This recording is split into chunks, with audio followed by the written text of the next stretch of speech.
Hello, what is up guys? EvilDuoSarm here today, back with another New World guide. In today's video, we're going to be taking a look at the fishing trade skill in New World, go over everything you need to know to get started, where to fish, how to level, and how to make money, all specifically targeted for a new player or someone just getting into the fishing trade skill, so all the stuff you need to know to get started.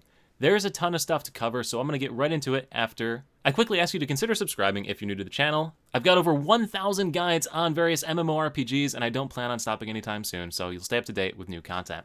Anyway, without further ado, let's get into it, and let's start off with what you need to go fishing, and the first thing you're going to need is a fishing rod. That is this item in this slot right here.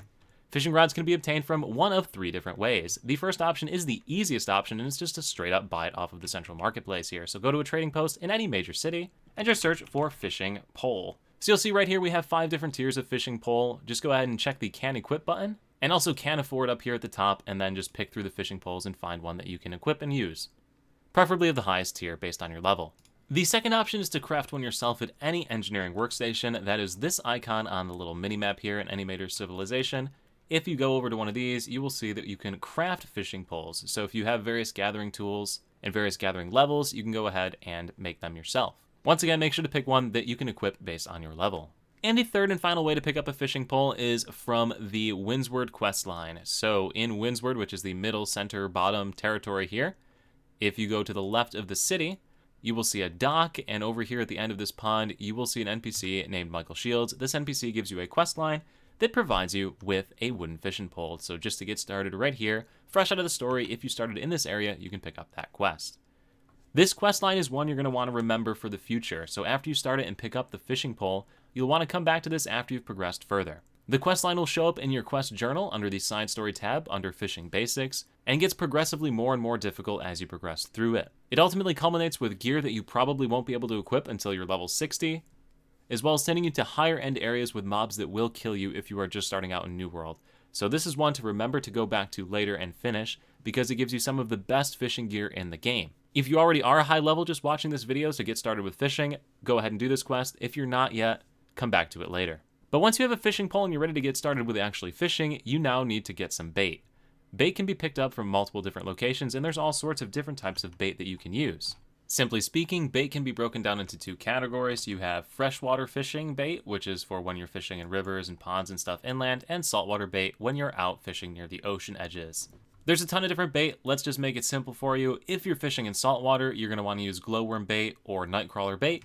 These 2 baits are obtained from picking up flint rocks that you see out and about in the world, so just go ahead and pick up a bunch of these, and eventually you will pick up the bait that you're looking for. The inland bait that you want to use is firefly bait. Firefly bait is obtained from the various reeds and whatnot that you can find along freshwater bodies. So you're looking for these little things that look like cattails. They're called bulrush. If you pick up from these, they have a chance to spawn the firefly bait like one just did right there. The reason you want to use bait is because it decreases the amount of time it takes you to catch a fish, and provides you higher rarity fishes with the different baits that we just showed you right here. So better fish, faster, more money, more EXP, that's what you want. Once again, that's firefly bait, glowworm bait, and nightcrawler bait. And after you have your bait, it's time to begin the fishing minigame. To get started with it, go near any body of water and press the F3 key to take out your fishing pole. If you want to use bait, you can press the R key and equip it. You don't have to use bait, but once again, better fish faster, so more money, more EXP when you're out doing this by using bait. Just to show you how this works though, I'm not going to equip any bait, but once again, that was the R key on the keyboard to bring up that menu. To begin fishing, hold down the left mouse button and you'll be greeted by this little power meter. You want to try and max out this power meter whenever you can. That is because there are 3 different depths of water. So the first one that you saw right there is shallow. If I hold this down and max it out, you will see that it is in deep water, as the icon says right there. And if I cast over here into this short water right here, it is very shallow, which is the third possible option. Each of these have a different amount of time it takes to spawn a fish, with deep being fastest, so yeah, you just always want to shoot for deep. This is overridden by fishing hotspots, which we'll get to in a second, but if you're just fishing, casting out into the water, always aim for deep water. That'll give you faster fishing spawn rates, and if you're hitting the maximum range on your fishing pole, it makes it easier to catch the fish after. Now, once the fishing pole is in the water, you're going to be greeted by a little bobber icon. Keep an eye on this icon. You can move it around the screen and it stays on the screen, so that's okay. But eventually it's going to pop up and say, get ready. When that pops up, you need to press the left mouse button before that little timer runs out, which will begin the fishing minigame. On this minigame, you see 2 meters. You see a green meter in the center that fills up as you hold down the left mouse button, and you see a white meter on the outside that fills up as you hold down the left mouse button and depletes when you're not holding it. What you want to do is you want to fill up the white meter that's going around the reticle without making the center meter hit the edges of it. So you can see it grows up to red. When it hits red, if you stop holding down left mouse button, it'll contract and then you can finish dragging it in. And that's basically the whole idea with the minigame. So just to show it to you one last time, you cast your rod out as far as you can cast it. Wait for the bobber to say get ready, click the left mouse button before that little meter runs out, and then hold left mouse button down to fill up the white meter on the outside. Let go when it hits into the red, let it cool back down into the green. Hold down left mouse button again to keep filling up that outside meter. Hits the red again, let go, let it cool down, fill it back up again, and congratulations, you are now fishing. Now, there is no AFK fishing in this game, so if you've played Black Desert or you played Blade and Soul that both have AFK fishing activities, can't do that in this one. You have to actively fish at all times. When you're done fishing, you press the F3 key to put away your fishing pole, and congratulations, you now know how to catch a fish in the game. So once you've gained some fishing levels just by casting your rod in, you're going to want to start looking for things called fishing hotspots, which is this guy right here. So you're looking for locations where fish are jumping out of the water. These can be found using resources like the New World map right here, and basically you can just filter by these fishing hotspots and find them all over the map.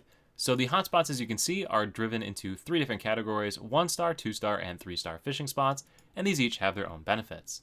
So a level 1 fishing hotspot will take about 15 minutes to respawn and has about 30 fish within it. The drop table for these level 1 fishing hotspots does still contain common fish, so the gray rarity fish. So while they provide you a bonus to the rarity of fish that you can also still get some pretty crap drops from within these. The second tier of tier 2 fishing hotspots, like this one right here, will spawn about 20 fish and take about 30 minutes to recover, but they will not drop any of the common rarity fish. You can only get the green rarity and above, which means you can make more money from these, as well as gain more EXP per amount of time you spend at one of these spots. And the final tier are tier 3 fishing hotspots. These have about 10 fish within them when they spawn, will take about 45 minutes to respawn after they've been depleted, and they will not drop common rarity fish once again, while also giving you the highest tier chance at the highest tier fish. You can only identify certain fishing hotspots as you continue to level up, so all of these hotspots won't be available to you until you get to higher tiers of fishing. Generally speaking, you unlock a lot of the tier 1s and then a lot of the tier 2s and a lot of the tier 3s, but there are some tier 3s that open up really early on. First one that opens up is right here, this tier 3 fishing spot that's near the main storyline quest at Hermit's Shrine, which opens up at level 12. So you'll need to do a little experimenting to find these different locations. So now with all of this information that we have, it should be pretty easy to figure out how to level up fishing as fast as possible. Use bait, cast into the deepest water you can, and try and camp level 2 and above fishing hotspots. Reason why you want to do level 2 and above is because it eliminates the common tier fish from the entirety of the drop table, which means you get the maximum amount of EXP per amount of time you spend at a location. Obviously, you won't be able to fish at those all the time, so make sure you got one where you can still cast into deep water every single time that the fishing hotspot is not up. Or if you really want to try it, you can try and do some looping, but generally speaking, camping tier 2s and above is the best way to go for it. Alright, so now you know how to fish, you know the best places to fish, now let's talk about making money. First option for making money is pretty straightforward. There are the town board missions that you can do, the town project missions. Some of them involve bringing fishing items like salmon or fillets over to this board. This means that the fish that you can catch, you can either directly turn in if they're the recipe, or if they're not, you can press the S key on the keyboard and left click to salvage the fish and obtain either the fish fillet or the firm fish fillet that are used for these turn-in quests. In addition to that, since it is a town project board mission, it means people are willing to just buy this off of the marketplace, so you can just sell these directly onto the marketplace as well and make some decent coin from this. So you can see right now on my server here, firm fish fillet are going for 9 coin a piece. Now, beyond just the fillet, some fish provide additional items when you salvage them. So for example, this catfish is going to give you catfish whiskers, this dragonfish will give you a dragonfish jaw, piranhas will give you fish guts, these clams have a chance to give you a pearl, these oysters guarantee a pearl, and all of these different additional resources can be sold on the marketplace. So right here I just have pearl selected, and I have all of the different locations that I can buy from on my server picked, and you can see they're going for like 50 coin a piece off of those pearls. So that'll be your second source of income. The third source of income are going to be these things right here, these treasure chests. Periodically while you're out fishing, you'll reel in one of these bad boys, and these suckers have a ton of good items on it. So if I just go ahead and open one of these guys up for you, you'll see that you get various ingots, gems, gemstones, and a straight up just coin value from it. And the final way to make money is kind of a little cop-out, but it's these items right here, like this fish sword. Basically, when you're fishing, you'll get garbage. You can salvage this garbage for like iron ingots or leather or things like that. So don't forget to do that as well and pick up the free stuff there. And with that, we've covered everything you need to know as a beginner for fishing. So this video doesn't cover everything, but it should be more than enough to get you started in the fishing trade skill. It should cover a lot of the mistakes that I made when I was at it and make your life a lot easier. If this video is going to help you, do let me know in the comment section below. Let me know what kind of skills you want to see next for a video. And once again, guys, thank you all so much for watching. I look forward to seeing you at the next live stream over on Twitch, the next YouTube video right here, or wherever I happen to see you. Peace.